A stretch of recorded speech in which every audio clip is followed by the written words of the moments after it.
So we'll give it a few moments as our attendees jump in before we get started. I see the numbers ticking up as everyone logs in. But we are excited for this session with all of you today. And for the audience, you are encouraged to ask us questions as we go. Feel free to put them in the chat. What I'll try to do is, as you ask questions, I will intertwine them throughout the session. And to the extent we can get to them during the session, I'll ask them at the end. While this session is approved for an hour of CPD in a variety of the provinces, including Ontario, BC, and Quebec, certainly we allowed for 90 minutes so that to make sure there's enough time for Q&A. That way, if we need the extra time past the hour, we can use it. And being that we're at 2 minutes after, I will start with a few housekeeping items and then ask our panelists to introduce themselves. For the housekeeping items, I wanted to recognize our partners, Pipeline Plus, and we have Hannah today from Pipeline Plus that I'll ask her to introduce herself momentarily. ADB Insights that runs the Legal Innovation Forum, and the Legal Marketing Association. Thank you very much for partnering with us for this event. And it always resonates with all of our respective audiences. So it's great to combine forces when we do such a topic. I will probably mention this a couple of times as we go throughout the session today, just because people are sort of still joining in. If you have questions, feel free to, for our panelists, feel free to put them in the chat, and I'll ask them whenever possible. And if we can get to them during the session, we'll do it at the Q&A at the end. And beyond that, I will start with the introductions of first with myself and then of the panelists. My name is Gary Kalazzi. I'm the CEO at Alexa, lawyer by training. So I've had to do business development as a lawyer, and then in the context of running Alexa, despite sort of the title as CEO, a big part of my job is to be in front of clients, business development. So a lot of the topics today are close to my heart. I've spent a lot of time doing that, and I'm very passionate about that. So on that note, I will start with some of the introductions with our group, and we'll go with Andrea Johnson first. Andrea. Hi there, Gary, and I'm very pleased to be here with such a distinguished group of panelists. So also welcome to my co-panelists. So I'm Andrea Johnson. I am a partner at Dentons. I'm a corporate and securities lawyer. I work 100% in the technology sector, and I'm one of the global co-heads of Dentons Private Equity Group. The other hat that I've worn at Dentons for a number of years is a member of Dentons Canada Region Board of Directors. And for the last 2 years, I'm also a member of Dentons Global Board of Directors. And that's been a very fascinating role for me because particularly in the area of business development, it's given me an opportunity to see how my colleagues around the world in very different legal markets approach the same issues. So maybe I'll throw in a few little tidbits from that experience on this session. Thank you, Andrea, and certainly looking forward to some of your answers today. Elizabeth, you've been both on the private practice and now in-house, so I'll ask you to introduce yourself and then have lots of questions for you with both hats. Thank you, Gary. Always a pleasure to discuss with you and with all of the co-panelists on subjects that are so close to our day-to-day. Indeed, I've been in private practice. I am now the Deputy Chief Counsel of Aon Canada, Aon being a professional services firm that provides services in insurance, reinsurance, health and benefit, talent, and pension administration. I am part of the North American Board of Directors for the legal team, which means we talk at length every month on all of the opportunities to build partnership, enhance partnership, and also find new opportunities in terms of tools and in terms of legal partners. Therefore, what I'm here today is to discuss of my experience as a young lawyer, but also now that I'm sitting at the table, what works for us. So thank you for the invitation. Thank you, Elizabeth. And during the session today, we'll also have 3 poll questions that have been powered by Pipeline Plus. And Hannah, who has joined us here, will take us through those questions when we get to them. Hannah, can I ask you to introduce yourself in the meantime? Absolutely. Thank you, Gary, for having us, and thank you for the partnership. My name is Hannah Smith, the Director of Business Development for Pipeline Plus. We specialize in business development for law firms, in particular coaching, technology, and staffing. So very much looking forward to this webinar. Thank you, Hannah. And Corey, if I could ask you to introduce yourself next. Yeah, for sure. And first of all, based on the panelists here, I feel woefully underqualified to be here. So thank you for the invitation. So my name is Corey Williams. I've been in private practice now for approaching 17 years. I'm a partner here at Castles in the Toronto office. I'm also the deputy chair for the financial services group. And I was particularly drawn to doing this panel, well, since Gary was kind enough to invite me, because business development is something that I've been passionate about, because I've seen how difficult it is and firsthand felt it as a junior associate, seen how difficult business development is, the fact that I'm going to admit it, that lawyers in general are poor at business development. It's not something that we're trained to do. So it's something that I've become passionate about, and I'm happy to share my insights today. Thank you, Corey, and looking forward to your insights as well. And Nika. Hi, everyone. Nice to be here. Happy to speak with everyone about this topic. Really passionate about it as well. I have a little bit of a different path than the other panelists in that I was private practice Gowling's lawyer for a few years. I've been practicing for 15 years total. Went from private practice, large firm, to in-house with large regulatory enterprise company, big legal department, and then to a tech GC role where I took the tech company through a major exit to a global unicorn. So I've kind of sat in all of those seats, and now I'm back to private practice while I actually built out a legal tech company. It's a contract drafting and generative AI knowledge management system for law firms and legal teams. So I've kind of sit in all of these seats, and all of them have a lot of the same.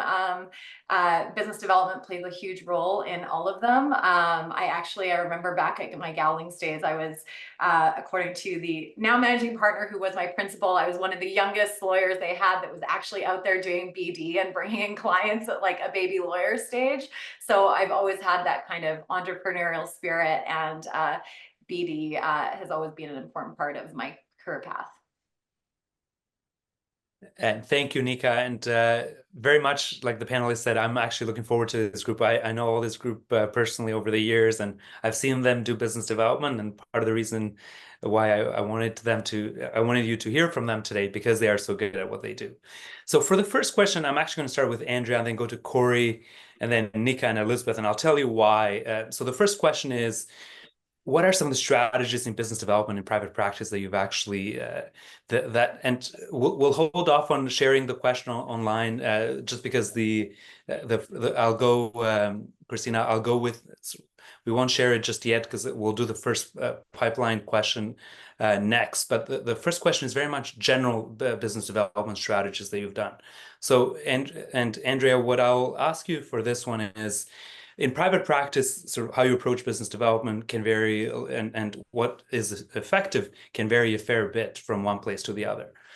And then the reason why I wanted Nika and Elizabeth to go after you and Corey is because Nika had also been a GC in the past, so sort of she's seen the other side and also done tech sales, so various ways, but there's some parallels. And Elizabeth similarly has done it on the private practice side as well as a GC, so they can sort of confirm what resonates when you are on the in-house side versus the doing actual business development. So Andrea, let's start with you first. Okay, thanks. And one of the reasons I really like to speak to this topic is that there's a bit of a mythology that business development is limited to lawyers or people with a certain type of style or personality type, that you have to be good at working a room at a cocktail party, or that you have to love taking clients out to go play golf. And I do not think, I think that this is a complete myth. And some of the most successful business developers I've seen are introverts. They detest these kind of more traditional methods of business development, and they really embrace their own style. And so I think I'm broadening the idea of what business development means, and liberating all different types of personalities and lawyers of all ages and backgrounds to do it is really critical and in the best interest of every organization. So, from that standpoint, I think universally over the years, the hallmark that I've seen of people that are excellent business developers is that they do excellent work, right? So there's absolutely no substitute for doing excellent legal work. And if you are at a phase of your career where business development is in your sight, it might be because you want more work than you currently have at the moment. And I find that the best path to building your book or building the amount of work that you have is to do a very complete job of whatever work happens to be on your desk at the moment. That doesn't mean billing as much as possible, right? Because that might sound kind of scary if you're a GC that somebody's doing as complete a job as possible. It does not mean billing as much as possible. In fact, it might mean doing part of the work on a non-billable basis so that you can spend the right amount of time to do the best job that you can and to learn. And it's not only answering a client's question, it's looking at your answer and whether or not you've delivered that answer in as user-friendly a way as possible, whether your response is elegant, easy to use, and have you taken things to the next step of saying, well, if I'm giving this answer to somebody, what is their immediate next question going to be? Can I anticipate that question and save them a bunch of time by going to that next step and adding some value? And then the counterpoint to that of doing a very complete job of whatever work you have is to not be scared of delivering some value before you start charging for your work, right? So you can have, I would much rather, as opposed to taking a client to a $10,000 dinner at a fancy restaurant, as fun as that is, right? I would much rather have an opportunity to work with them on spec, developing a term sheet for an investment or an acquisition where they think it's a long shot that they're going to be the winning bidder. So they don't want to spend a ton of money on it, but you're really helping them in a pinch and developing a relationship with the client on doing a little bit of work on spec with them, right? So I find that devotion of time and is often much better than, again, this traditional means of business development. So I have many other points, but I'll give the rest of the panel a little bit of a chance to weigh in. Thank you, Andrea, and there will certainly be more opportunity to dive into further in some of those items. Corey, strategies have worked well for you, and you've been in private practice your entire career, so the track record is consistent. Yeah, thank you so much. So first of all, I agree with Andrea. Like, I think that I'm just going to go ahead and say it, that the best way to do business development is first and foremost to do excellent work. You have to do excellent work. You have to perfect your craft so that your clients trust you. But that aside, and jumping off of what Andrea said, I would say that for me, what I found very effective is focusing on three things. One is organization. Like, you have to treat business development as an important part of your job, because it is. So I personally make sure and allocate a certain amount of time every week at a minimum to do business development. I am an introvert, so it's not about doing golf or going to, fancy dinners. It's as simple as just meeting with clients for quick coffee, sending emails, sending them thought pieces that you think are relevant to what they do. But I focus a certain minimum amount of time every week on business development. So first and foremost is organization and treating business development like a job, because it is a critically important job. Two is consistency. Business development is not going to pay dividends tomorrow. You're not going to meet a client tomorrow for the most part, and it results in work the next day or the week after. It is a long process. So you have to be intentional and consistent. So week in, week out, I will spend, again, a minimum amount of time doing business development, because that's when things start to pay dividends, when you do things for a long, consistent period of time. And then the final piece is probably the hardest piece, and that's patience. So again, you will meet clients or potential clients in context, and you'll send them thought pieces, you'll do coffees, lunches, dinners. it probably won't result in anything. The reality is you have to be in constant touch with people. It takes 5 to 6 touches before it finally results in business. I have contacts that I've been in touch with for years, and it hasn't resulted in any business yet. But that's how business development works. Frequently, when juniors, express their frustration with that, I give them a simple analogy, which is, think of a farmer who plants a field of crops and is upset that the next day the crops haven't come up. Things take time to develop, and you have to be patient to actually let things unfold and let those relationships mature and develop. Because ultimately, the work you're putting in today for business development is probably not going to reap benefits until next year or 2 years from now. Thank you, Corey, and appreciate the field of crops analogy. I think we'll come back to that a bit later today, because I do want to spend a bit of time on the younger lawyers.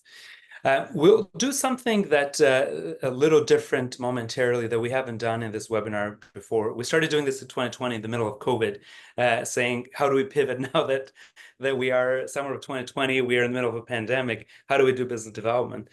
And one of the things we're doing in partnership with Pipeline Plus is actually doing a live survey of the audience. And while the questions from our group here of panelists will depend on their experience, we want to hear from the audience what's resonating with you. So Hannah, if I could ask you to read the first question, and Christina will put the first question on the screen. Hannah, take us through it, and then what will happen for the purpose of the audience afterwards, you will see the options so you can pick which one resonates with you the most, and then obviously we'll start answering them while we're waiting for the final answers to pop up. Thank you, Gary. So starting with the first poll question, with high client demand during the pandemic and social distancing, many lawyers took a step back from business development. So compared to the pre-pandemic, do you find that lawyers are now more engaged, less engaged, or engaged at the same level in business development? Thank you, Hannah. And for the audience, you'll probably see the pop-up automatically on your screen right now. So you get to pick it. And what I'll do is ask the audience. And Corey, if I could start with you on this, I'll go to Andrea next, and then ask Nika and Elizabeth, just because their experiences will be a little different, but also so the perspective of sort of like what they've seen in the industry overall as well, not exclusively their own. But Corey, what do you find from your experience and sort of the people around you? Yeah, so for me, the answer is clear, and I've furiously clicked the mouse button to express that.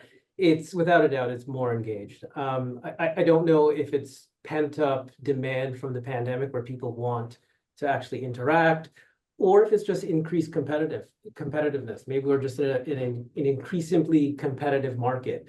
But I've found that without a doubt, especially since 2022, there's been like more engagement in business development, more focus on lawyers in doing business development in an effective way.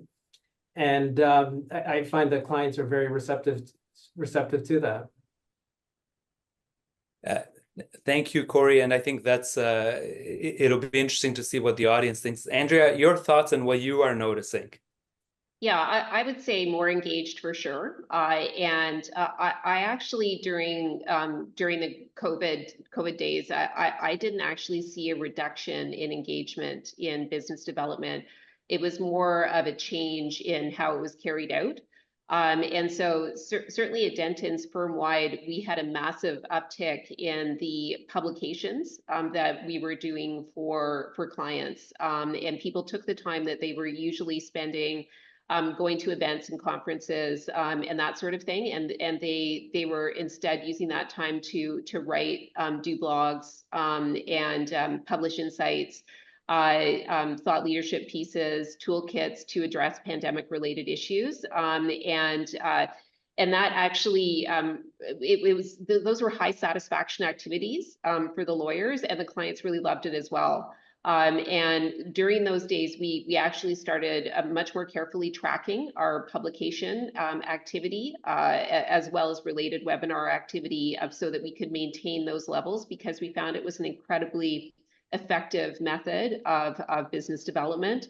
And again, one of those methods of business development where almost every lawyer in the organization is very happy to participate, right? So you unlock some of those resources that don't necessarily love other methods of business development, but they're quite thrilled and delighted to do an article or a blog post or a piece of research. Thank you, Andrea. Very interesting, and certainly I've been noticing some of that myself during this time. Elizabeth, during this time you've been in-house, but how have you experienced it? Because you're sort of receiving it inbound, so to speak. I've seen, I would say, an increase in the activity from my end, but it's also a different experience. Before the pandemic, it was maybe 1 or 2 activities per year. That was a long dinner, an event where we're all sitting. While there's more frequent interaction through social media, more publication and championing what is done within the firm, I see more visibility. Therefore, when I think of business development, I don't think when I have my preferred partners or my preferred lawyers calling me saying, I'm in town, do you want to do something? I'm thinking overall, when I look at the firms I partner with, I feel there is more efforts to diversify the offer from the traditional golf event that you mentioned to the small coffee with introverts like me. Also, more support for business development through publication, through social media. And what I also see is a lot of smaller players are reaching out directly through LinkedIn or through email using the list of lawyers in the province, trying to present their option and what new tools they have to offer. So I've also seen more frequently emails popping up in my mailbox saying, hey, I have something new. I've been at this law firm for many years. I'm striking on my own. Would you like to talk? So for me, I've seen more activities definitely since the pandemic has been ending. I don't want to say and like jinx it, but since the end of the pandemic, I would say more activities. Thank you, Elizabeth. We certainly hope it has ended, but to your point, we never know. And Nika, you were in an interesting position because during this time you transitioned from in-house to private practice again. But during that evolution, what did you notice, and where do you think we stand now? Yeah, so it was a little bit different for me because it's hard for me to say pre-pandemic what things were like because I was in-house, and I would say that I'm also in-house, not in the big city. So BD looks a little bit different from that respect. But I did join private practice just coming out of the pandemic, and I felt like there was obviously a huge spike coming out of the pandemic with a huge hunger to attend in-person meetings, things like that. A bit different from what the other panelists are saying. I still think it's high, but I think it has settled out a bit since just immediately after the pandemic. I think some of the challenges and some of the points that the other panelists made, we're now having to be more creative about how we're thinking about business development. And I think that's a lot has to do with the shift in the way people work or approach work following the pandemic, where they live. A lot of people moved away from the big cities during the pandemic. There's also various alternative service providers on the market that we're now competing with for the work. So I think that it has settled down, but that we've had to get a lot more, think a lot more creatively about how we're going to engage from a BD perspective, providing more personal and unique experiences as opposed to, the traditional way BD was thought about in the past.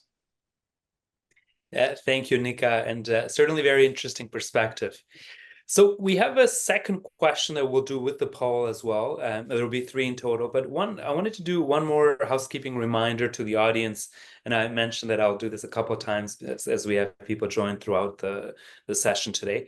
If you have any questions that you'd like our panelists to address, put it in the Q&A. I'll see if I can intertwine it as we go. Otherwise, we'll leave it at the tail end of the presentation.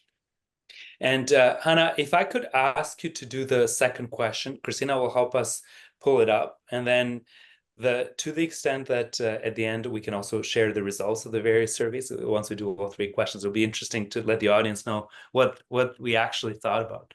So Hannah, virtual mic on to you.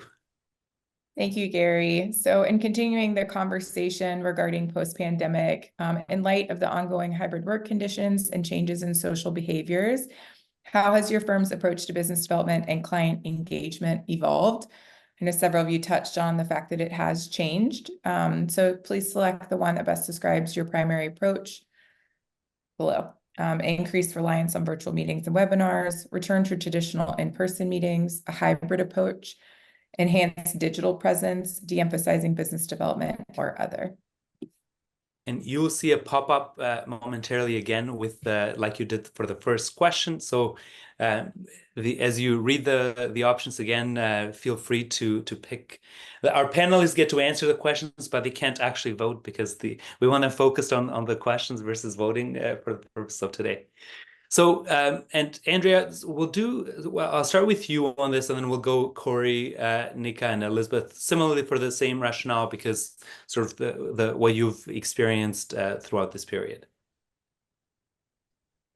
So I would say the major theme that we've become obsessed with is how busy and pulled in so many different directions all of our clients are, both on the job front as well as personally.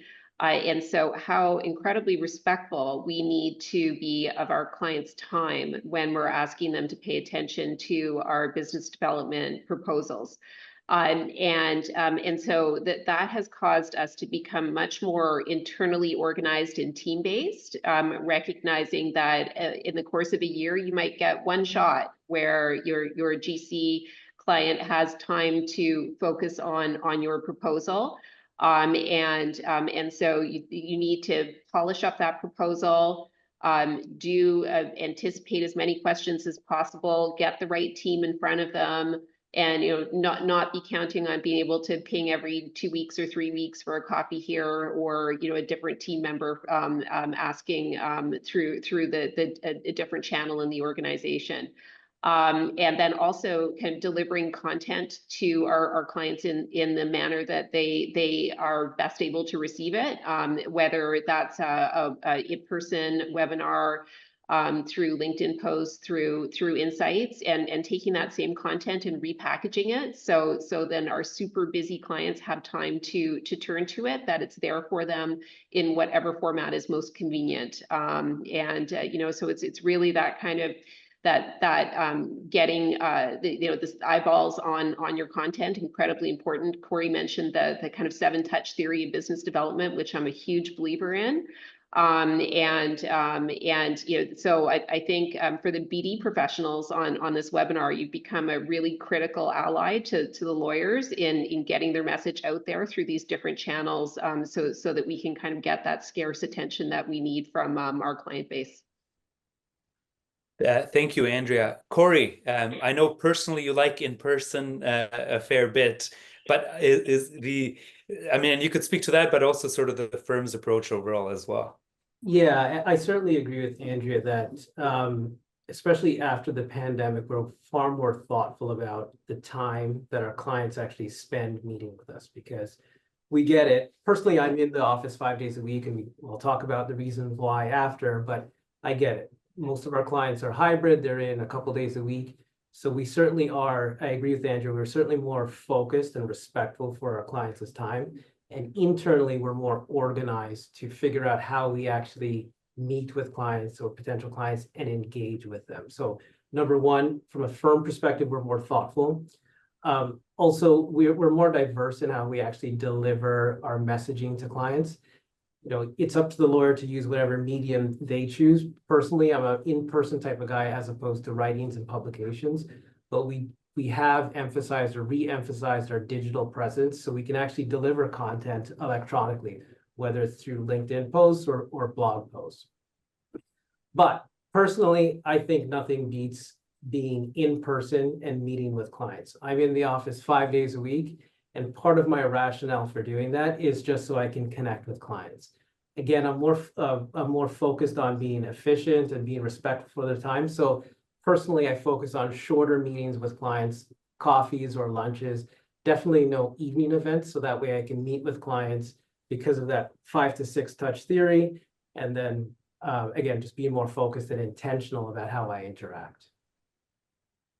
Nika, how are you finding it? And again, you're doing this now even on behalf of sort of your tech startup as well. So how are you finding the interactions? Leaving aside that you are in a smaller city, although that's important because some of the audience will also have some of that perspective.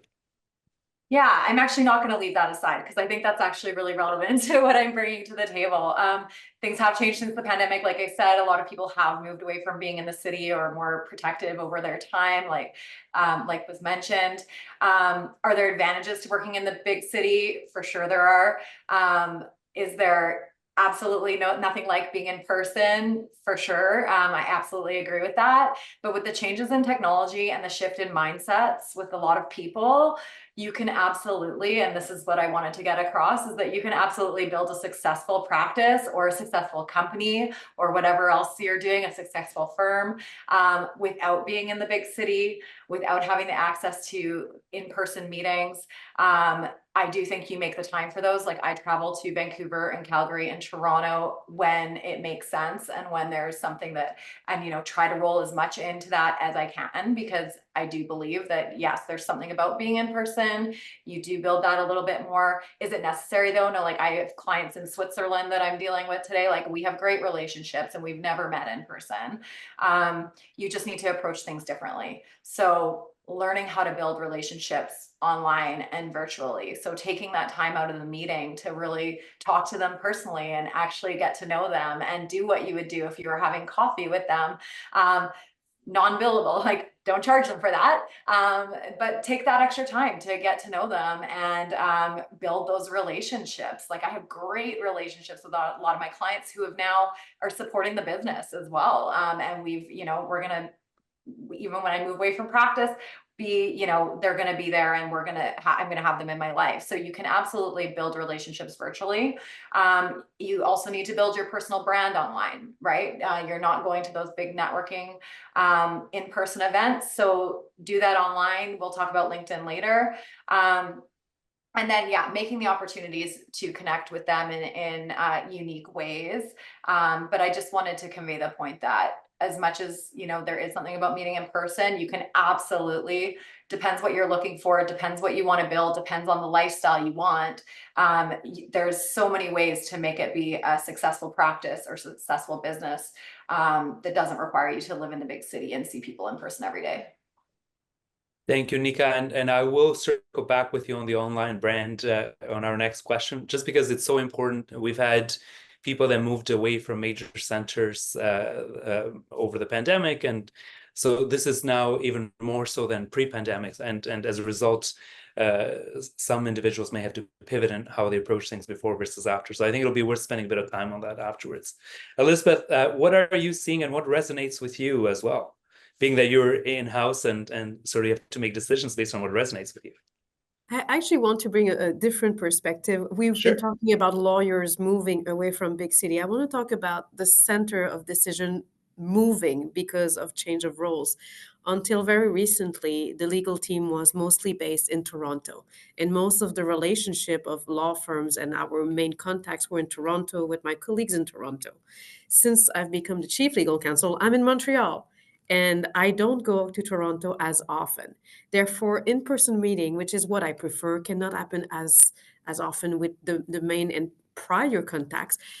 I heard from my colleague the concept of teams and working in teams. And I want to tag on what Andrea said. What has been working extremely well for me in the last few months is for these primary contacts with whom I deal virtually to onboard some colleagues that are local, that are closer to me, to go for a coffee, introduce them to me, champion them to me, to expand my horizon and my network locally with these national firms. So for me, I want to definitely congratulate law firms who are working as a team, because when I'm not in Toronto or when I come to Toronto for a very small period of time, I cannot necessarily have the opportunity to have lengthy meetings, in-person meetings with them. I will always love a good coffee with someone. You know me, Gary, like an invitation for coffee, anybody will have a yes. It's I love these short but very human contact.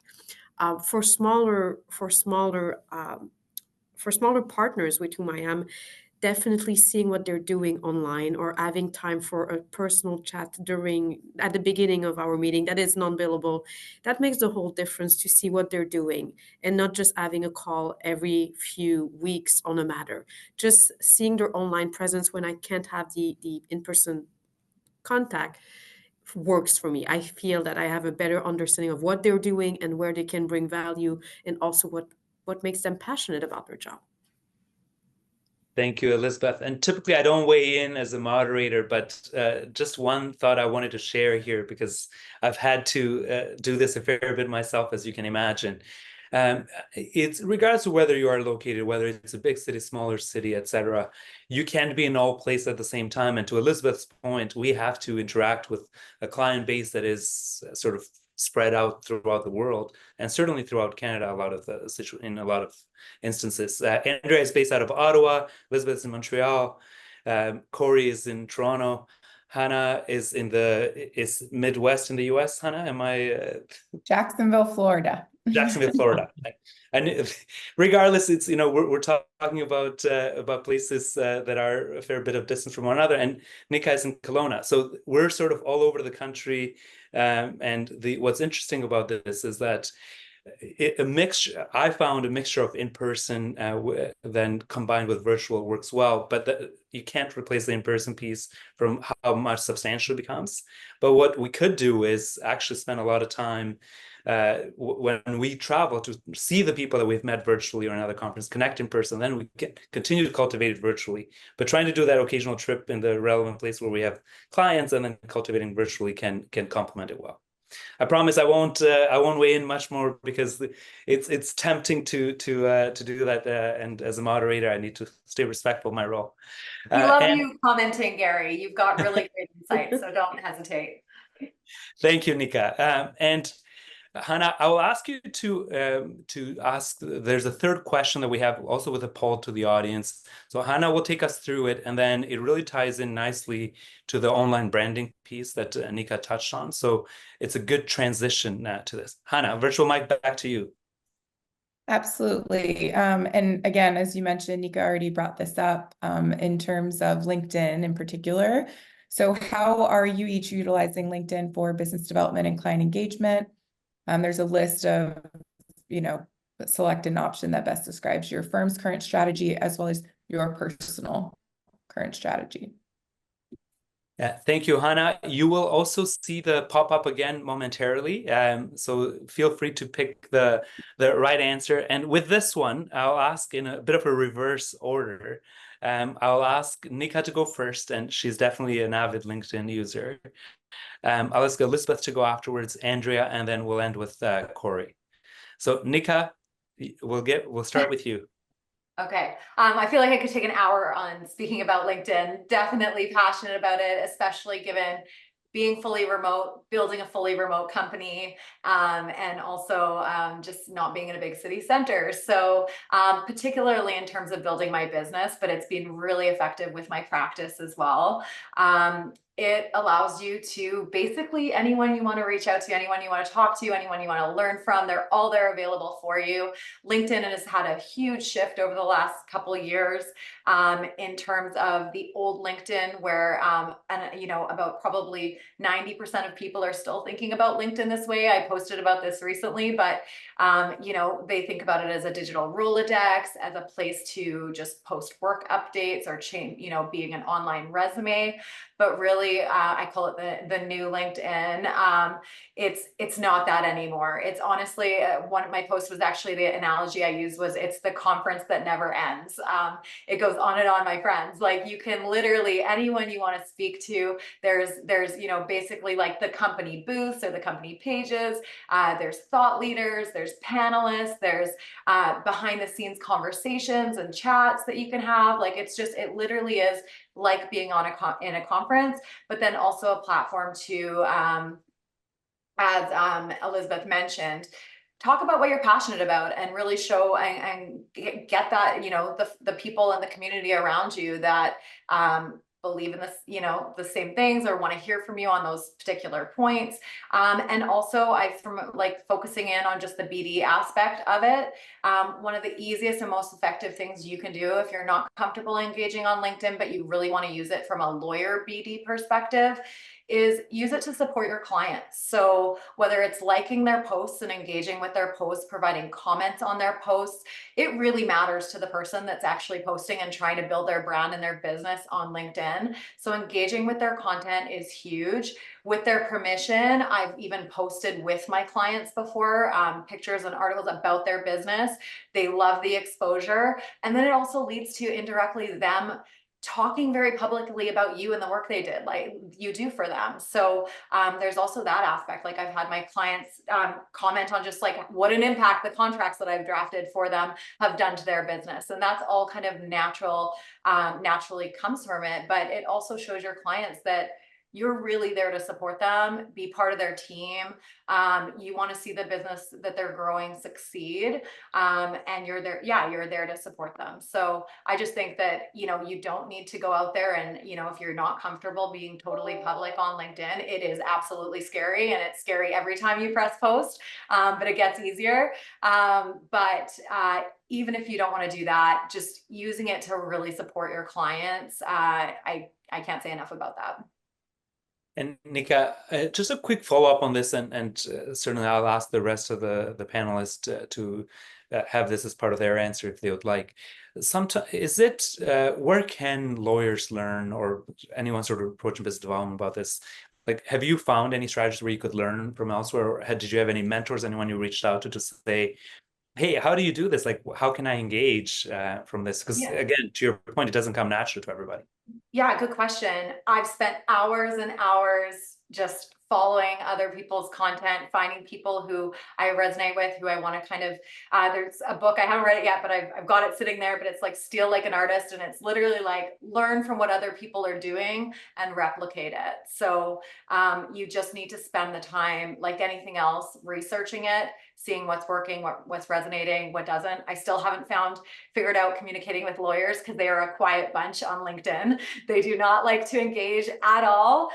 Lawyers are still very much behind the curve in terms of interacting on LinkedIn, which is great because it allows you to kind of stand out on there.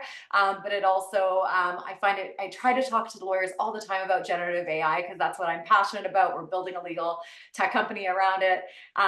But it's really hard to get their engagement on LinkedIn. So I find, posting about my entrepreneurial journey is what really gets the most engagement. But I'd love for lawyers to embrace it a little bit more. And the way you do that is really start to dive in and look at what people are doing, and then just dabble in it and start with commenting, start with doing all those kind of interactions, and then kind of build from there.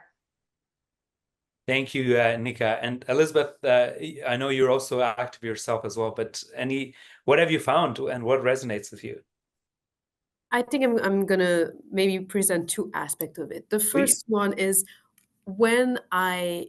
quality of work is always the initial step to build a relationship with someone, but we don't have a matter every month or every year. Sometimes we have silent period. So for me, the use of LinkedIn to see what keeps them active, what new law they're commenting, what they're supporting in terms of association, are they doing pro bono work during the silent period where I don't have an active conversation on a file, it keeps the name of this person on my mind. I'm happy to see them progress. I'm happy to see them bloom. I want to see them succeed.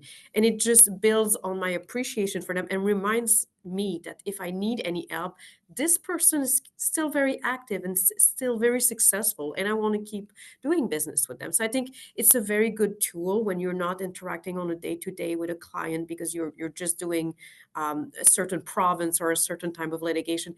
It's a great tool to remind in-house counsel of everything you're doing and the pleasure they had to work with you. The second part of it is recommendation. Sometimes I don't know where to start in a province, and I looked at who my friends have commented on. So when Nika, you're saying we're a quiet bunch, it's true that in-house counsel are probably more quiet than private practice lawyers. But when I see one of my friends highlighting the success of somebody they know in a private practice, this for me is a green light that I should keep that name in mind and probably reach out if I need somebody in that firm or somebody in that province. Thank you, Elizabeth. A very interesting perspective. Andrea, you're also active on LinkedIn and in different ways. So some of your thoughts on this. Yeah, so I'm a big fan of LinkedIn, and I have to admit that I've got a social media superpower in the form of a teenage daughter who really helped me try and develop more creative and original posts. And I really like the scientific aspect of LinkedIn, because you can look at your various posts and see who's interacted with them and which ones get traction and which ones kind of just go off into the ether. And some of my findings is don't just repost. It's not about volume. You're much better off taking some time and communicating something really important to you and developing some original and interesting content. And my daughter told me, I don't know whether it's true, but it seems to work in practice that LinkedIn's algorithm really favors faces, right? So if you have a post that has more humans in it, you're going to get a lot more interest on that post, and that there does seem to be some truth to that. So it's really kind of emphasizing the social aspect of the social media. One thing that I've reflected on recently with all the controversy around the capital gains tax changes is how LinkedIn, unlike many other social media platforms, is really positive. It's very upbeat. For the most part, it's not hasn't until recently been a platform for sharing controversial views. But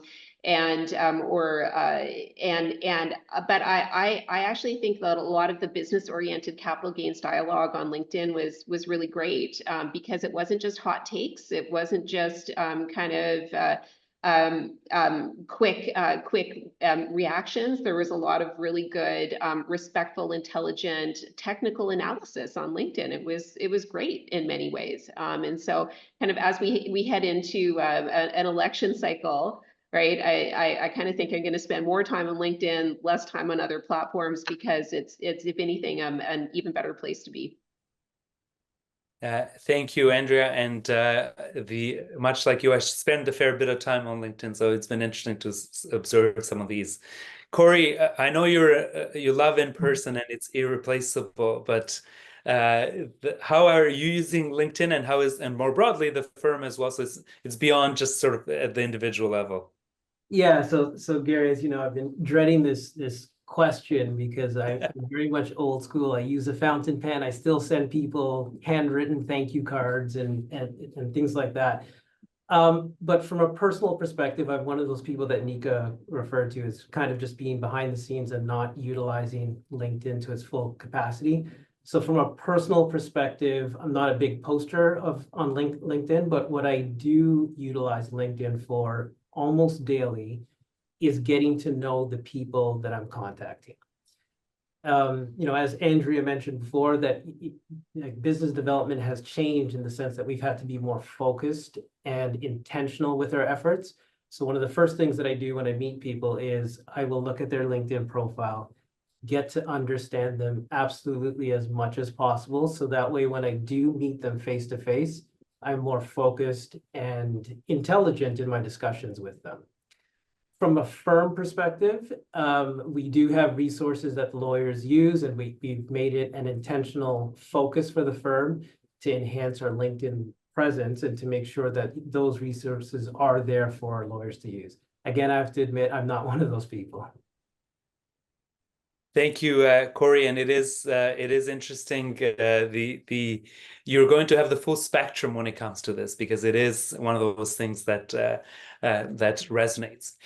For the purpose of the audience, we'll share the poll results just so that we don't disrupt our flow today. We'll share them in a follow-up email, including a summary of our session today, just so that you see. Because I also I've seen some of the questions pop up in the Q&A. And I want to get to them as we continue. So there's one question I'll get to next, which Corey, you touched on earlier, and this is around junior lawyers and the importance of business development for them.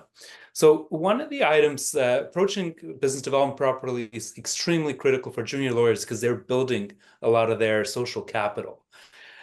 So what recommendations would you have for junior lawyers? And what I'll do for this one, I'll ask Elizabeth to go first. We'll go Nika, Corey, and then Andrea. And the no particular reason for the order. I think you all have sort of your own thoughts and experience around this, but I do want to encourage young lawyers to do this. It's extremely critical. I personally worry a little bit about the ones that had started their career over the last 4 years in the middle of pandemic, because it's put them in a sort of, it's provided a very one-sided view of how to approach this, and perhaps not fully appreciating that social capital the same way that the ones that started pre-pandemic may have been. So Elizabeth, on that note, I'll pass it on to you. I will start by saying I was not a lawyer first. I have a previous career in finance and in business. And what, as a young lawyer, when I was in a law firm, I discovered was important are teachings that I had when I was in business school. You need to develop a network early on. That network could be through earlier studies, like people who will develop companies in engineering or in business, that when you go into law, there should still be in your network of acquaintance of friends. When you are going to law school, develop and nurture those relationships, even if you get to a big law firm and you have a big calendar of social events within the firm. Why? Because you never know who's going to become a client with a company, who's going to become a GC. You don't know. So just keep on practicing and starting networking very early on. It's going to make it easy when you're building your practice as a young lawyer. And secondly, do very good work. I've been seeing some younger lawyers that are doing great work, and I've been the one saying, I want to work with that one. I even hired some opposing counsel a few months later on different matters because of how great of an impression they've done on me, whether on a corporate or a litigation matter. So start networking very early, keep and nurture these relationships, and definitely do good work and be courteous even with your adversaries. Thank you, Elizabeth. And I like that little summary of it. Nika.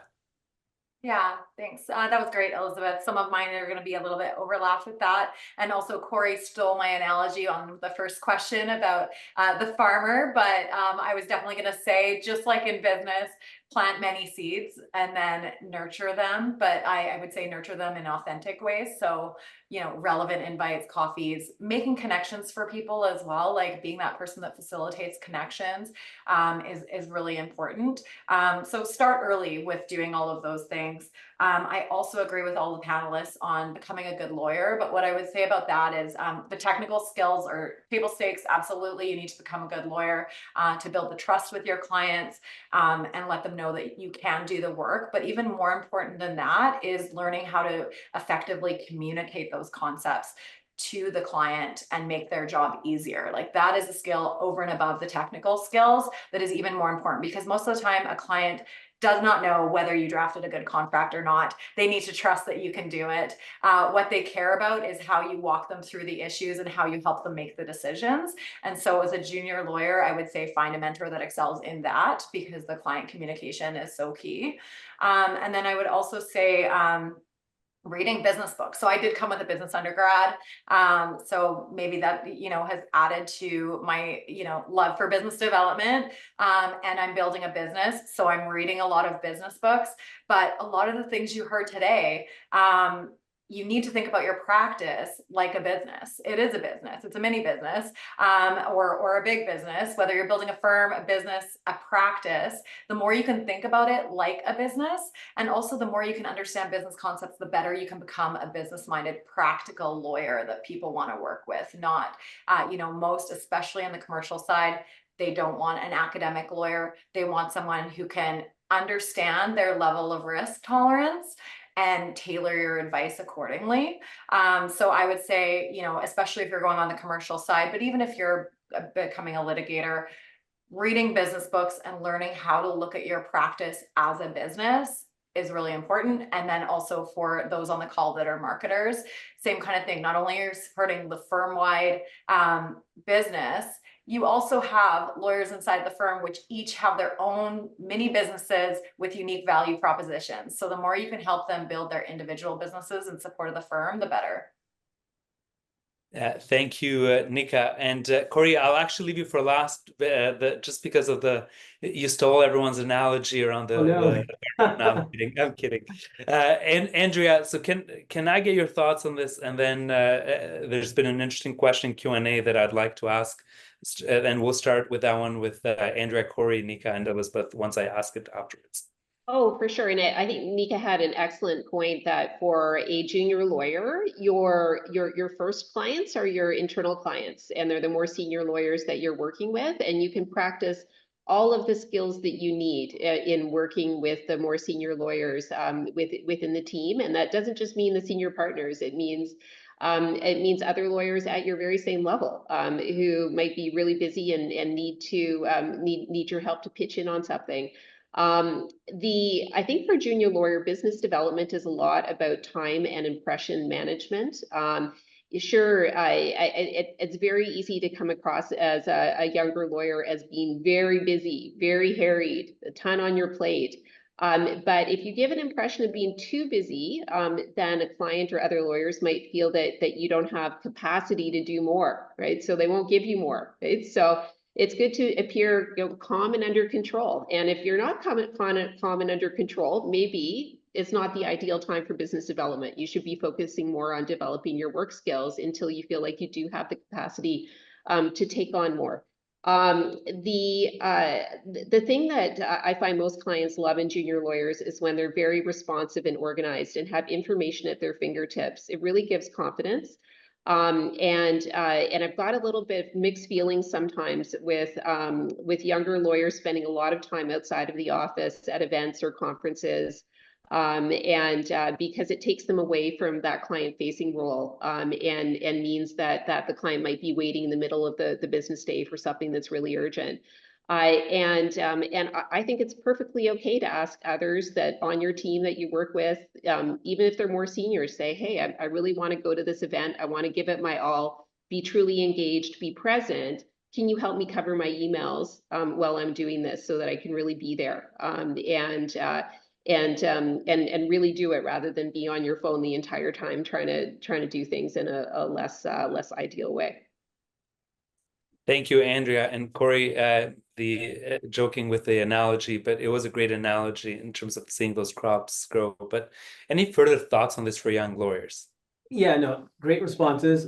What I would say to the young lawyers is I get it that the idea of business development is kind of vague, and it's not something that law firms typically teach associates what to do or how to do it. So I would say a couple things for junior lawyers. One, focus on your network. Don't focus on trying to bring in a client or bring in a matter. Just focus on your network. It was said a few times that this is social capital. Capital, reaps dividends. It reaps reward. It compounds. And what I tell juniors is just focus on expanding your network and just having your network grow. Because those contacts, that network that continues to grow, will benefit you in the future. So take the pressure off now. Don't worry about originating any work. Just focus on your network. Of course, it goes without saying, as to Andrea's point, that it's table stakes that you have to be effective at what you do and responsive to clients. But when it comes to business development, I tell juniors, kind of relax, focus on expanding your network and letting that grow. The next thing is, and Nika pointed this out, there's a lot of great material out there. Like, don't be afraid. Like this, it would be silly not to actually read business publications, read sales materials. There's actually a lot of great publications out there for business development, specifically for lawyers. So I would definitely encourage the junior lawyers to, in addition to having their network grow and keeping their networks vibrant, definitely be avid readers. You should be devouring business materials and sales materials. This is how your skills will develop. Thank you very much. For this is a question that I think any junior lawyers that is in the audience would really appreciate. There's a question that came up from the audience that I'd like you to speak to, and I mentioned that if we could go in the order of Andrea, Corey, Nika, and Elizabeth.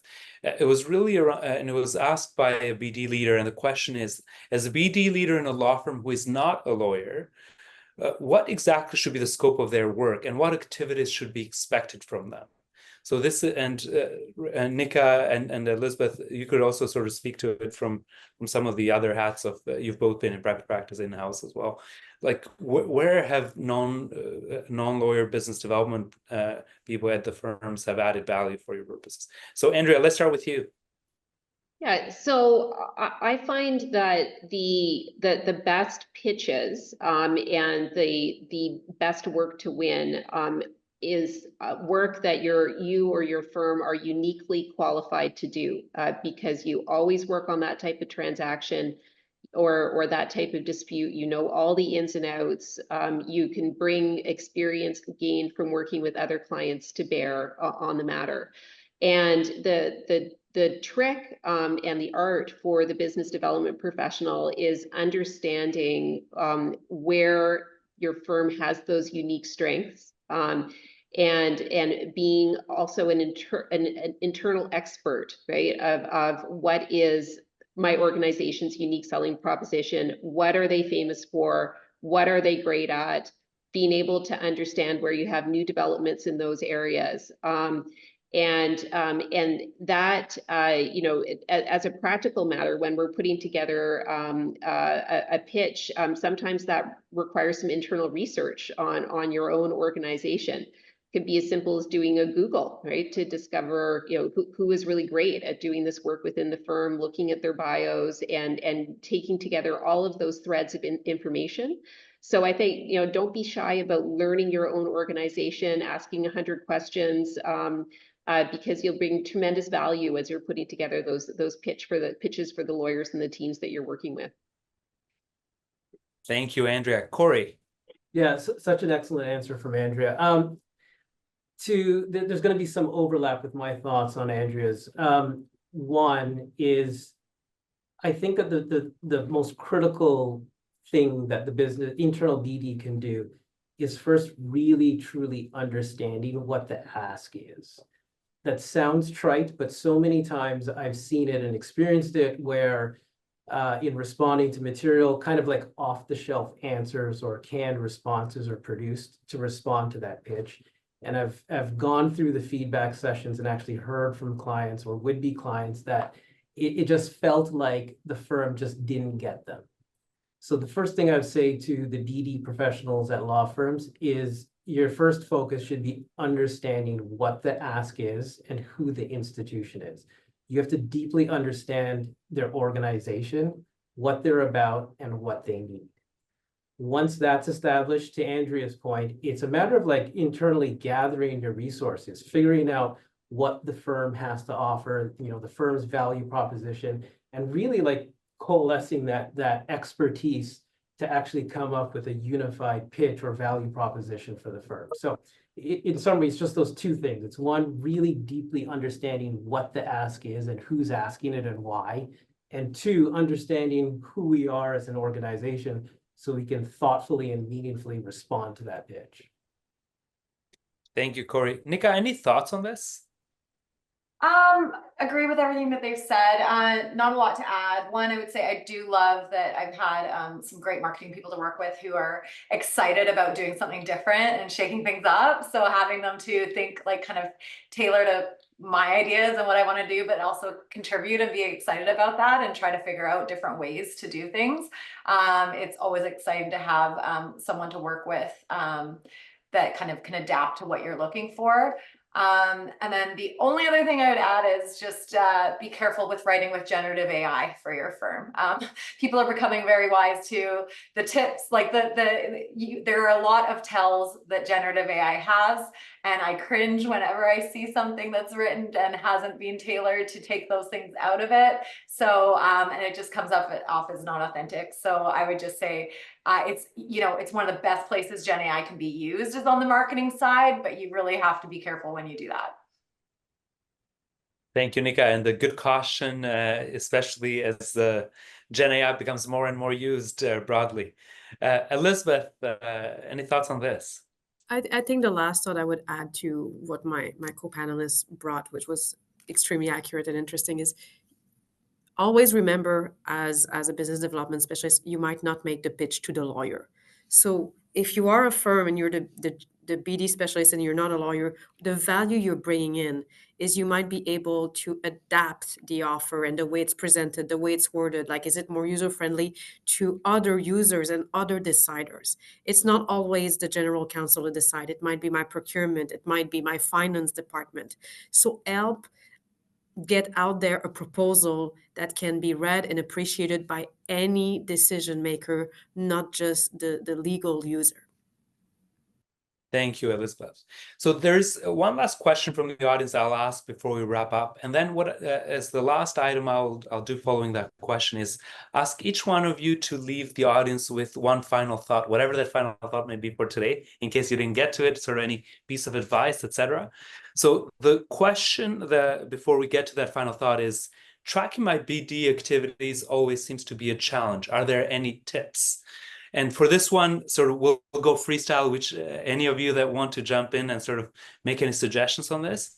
Whereas when we go with the tips for our final thought, we'll go with Andrea, Corey, Nika, and Elizabeth, same order as the last question. But any tips around how to track BD activities? Because as you can imagine, they can be a bit of a challenge. And for marketing and business development professionals that are in the audience today, they are always challenged in reflecting this to their lawyers, because lawyers like their data. They like to see the data to be told in one way or another. So what are the best ways to track it? And maybe, Andrea, any thoughts on this in terms of tracking BD activities? Yeah, so I'm a believer in a quite formal and consolidated pitch tracking, but both for the types of pitches that are prepared for our RFP formal responses, as well as more informal ones. I think that a business development group should be tracking that across the organization, knowing what the win rate is, and getting feedback both on wins and losses where it's available, and then reporting that right up through the top levels of the organization. And then most importantly, acting on that feedback to refine the message, right? So all of this is that's not innovative. It's classic BD, right? But it's part of the transformation of law from more of an academic exercise, right, to a more professionalized business, right? And we really benefit from lawyers as seeing that and implementing these best practices.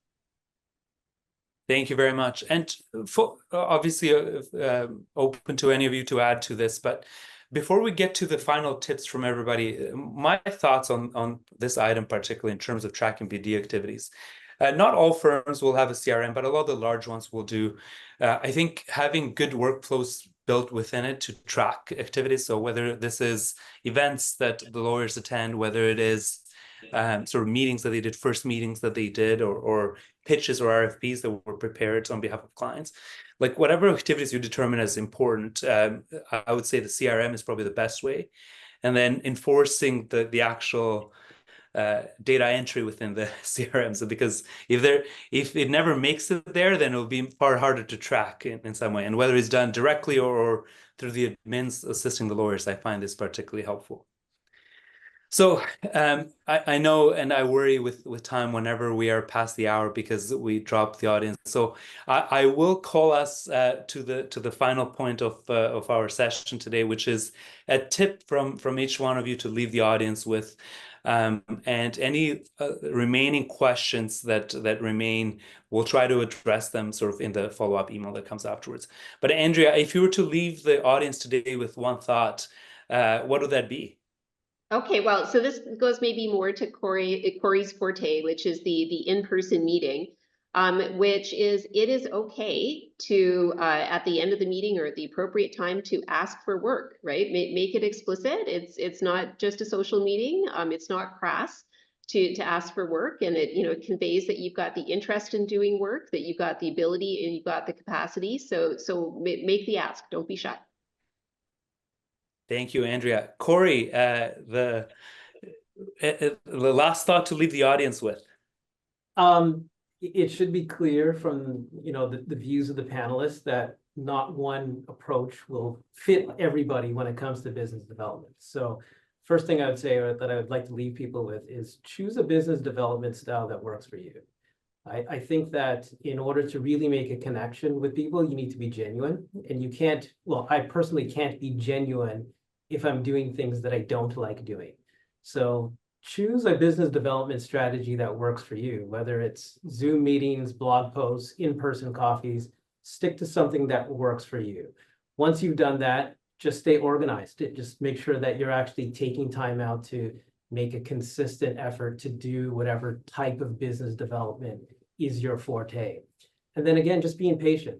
Like I certainly get it as a junior lawyer, you'll do business development and you'll look for immediate gratification, but that's not going to happen. It's going to take months, if not years. So you just have to be organized, consistent, and patient, and overall make sure you choose a business development style that actually suits you. Thank you, Corey. Nika. Yeah, that was great. So I'm going to be the LinkedIn cheerleader. I just think that it's our new LinkedIn era. I think you need to be in there, whatever capacity, like Corey says, everyone's going to approach it differently. You don't need to be a heavy poster to be engaging on LinkedIn. But I really I had a shift in my mentality only at the beginning of this year. I mean, it coincided with me launching this company. So there's that. But once my mentality shifted and I started to really engage on it, the world just opened up in terms of both the information coming in, but also the network expanding. And I mean, I met Gary and like I did all, there's so many great people that I've met and kept in touch with, and LinkedIn has been a huge part of that. So I would just say that I encourage you to check it out. Thank you, Nika. Elizabeth. Take a chance. That's my number one. That's come from my business days, not my legal days, but always take a chance. Don't miss an opportunity. You're never too young. You're never too inexperienced to build a relationship and a contact that can bring you a few years later to having a new client. So never hesitate. Take a risk. Thank you, Elizabeth. And I know I try to stay out of it as a moderator, but I'll add a few tips of my own if I may, and if the audience and the panelists will indulge me. But essentially, ask for mentors. I mean, there's so much you can learn from people. And if you are a junior at Castles, reach out to Corey and say, hey, would you I like how you approach this. Can I learn from you? And similarly, if you're a dentist, reach out to Andrea. And it doesn't have to even be at the same firm. I think you could reach out to our panelists here today and ask how they approach, whether it's business development, whether it is even how they approach social media. So it can be very specific. You'd be surprised how often people will say yes to mentorship. And the other item that is just as important to putting yourself out there. Sometimes you don't know what will pay off and what won't, but you won't learn that until you're actually out there and really doing some of these things. And then sort of be judicious about it as you do some of that activity. See where you met the most people, where you found it interesting, where you learned the most.